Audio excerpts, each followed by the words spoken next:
வணக்கம். இந்த வீடியோ பதிவில் நம்ம பார்க்க இருக்கிறது ஒரு முக்கியமான பயம் தொடர்பானது தான். இந்த பயம் பார்த்திங்க அப்படின்னா பெருவாரியான பயங்களில் முக்கியமான ஒரு பயமும் கூட. இன்றைக்கி இதை நிறைய பேருக்கு நம்ம பார்த்துருக்கக்கூடிய பயம் கூட.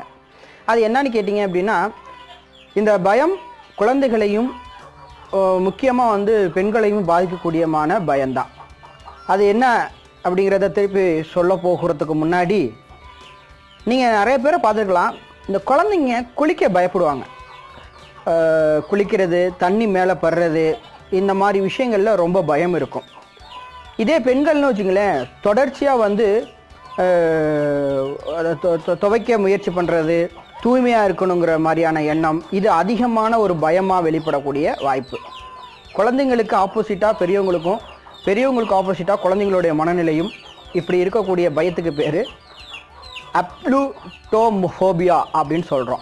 இந்த அப்ளூட்டோஃபோமியா அப்படிங்கிற இந்த ஃபோபியா பார்த்திங்க அப்படின்னா காமனான ஒரு விஷயம். இதில் பார்த்திங்க அப்படின்னா இந்த ஃபோபியாவில் 12 லட்சம் அமெரிக்கர்கள் பாதிக்கப்பட்டதாகவும், இந்தியாவில் ஒரு 30 லட்சம் இந்தியர்கள் இந்த ஃபோபியானால் பாதிக்கப்பட்டிருக்காங்க. இந்த ஃபோபியா வந்துருச்சு அப்படின்னா அவங்களோட சிம்டம்ஸ் அப்படின்னு பார்த்திங்க அப்படின்னா, இவங்க காமனாக குளிக்க பயப்படுவாங்க. தண்ணீர் அப்படிங்கிற ஒரு விஷயத்துக்குள்ளேயே போக மாட்டாங்க. இவங்க மேலே தண்ணீர் படுறது அப்படின்னு முடிவு பண்ணிட்டாங்கனாலே உடனே அவங்களுக்குள்ள ஒரு பயம் வந்துடும். ஐயோ அப்படிங்கிற ஒரு மாதிரி. இந்த ஃபோபியா 16வது செஞ்சுரியில் இங்கிலாந்து, யூரோப்பு, இந்த மாதிரி கண்ட்ரிகள் அதிகம். ஏன்னா இந்த நாடுகளில் பார்த்திங்க அப்படின்னா மாதத்துக்கு ஒரு முறை குளிக்கக்கூடிய பழக்கம் இருந்திருக்கு. ஸோ இந்த பழக்கம் எதுக்காகனா, அந்த வாஷிங் அப்படின்னு சொல்லக்கூடிய குளிக்கிறதுனாலையும் வாஷ் பண்ணுறதுனாலையும் க்ளீன் பண்ணுறதுனாலையும் உள்ள பயத்தினால வரக்கூடிய இந்த விஷயம் வந்திருக்கு. இதில் பார்த்தீங்க அப்படின்னா இன்னொரு விஷயம் அப்படின்னா, இந்த தகவல் அடிப்படையில் பார்த்தீங்க அப்படின்னா, இந்த ஃபோபியாவால் பாதிக்கப்பட்டவங்க தொடர்ச்சியாக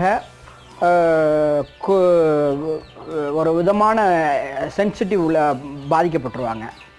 இவங்கள்ட்ட நீங்கள் குளிக்கணும்னு சொன்னீங்கனாலே வேர்வை வந்துடும், பதட்டம் வந்துடும், படபடப்பு வந்துடும், கூடுதலாக இவங்களுக்குள்ள ஒரு மாதிரி கிரிட்டினஸ் வர ஆரம்பிச்சிடும். ஸோ இந்த மாதிரி விஷயங்களை இந்த ஃபோபியாவால் பாதிக்கப்படுறவங்க இருப்பாங்க.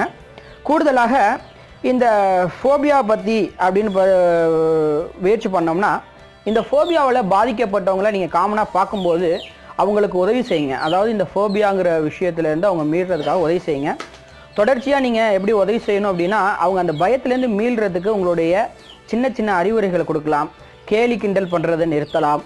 அவங்களுக்கு எந்த ஃபோபியானால இவங்க பாதிக்கப்படுறாங்களோ அந்த ஃபோபியாவை தொடர்பான விஷயங்களை அவங்களுக்கு தெளிவுபடுத்த முயற்சி பண்ணலாம்.